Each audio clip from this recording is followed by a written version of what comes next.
पाकिस्तान को सोचना पड़े कि उसे इतिहास में भूगोल में रहना है कि नहीं रहना है।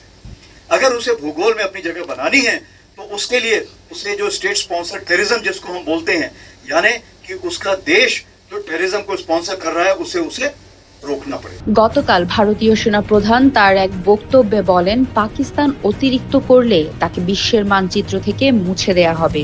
তার বক্তব্যটি ঠিক এমন এক সময় দিলেন যখন অক্টোবরেই দিল্লিতে হতে যাচ্ছে সাউথ এশিয়ার সকল সেনা প্রধানদের নিয়ে সম্মেলন। যাওয়ার কথা আছে বাংলাদেশ সেনাপ্রধান ওয়াকারুজ্জামানেরও।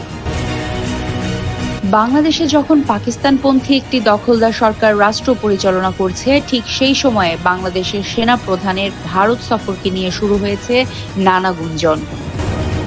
নিরাপত্তা বিশ্লেষকরা বলছেন, পাকিস্তানের সেনা প্রধানের বাংলাদেশকে মূল ঘাঁটি করে পূর্ব দিক থেকে ভারতে আক্রমণের কথা বলার কয়েকদিনের মাথায় গতকাল পাল্টা জবাব দেন সাউথ এশিয়ার অন্যতম পরাশক্তি ভারত।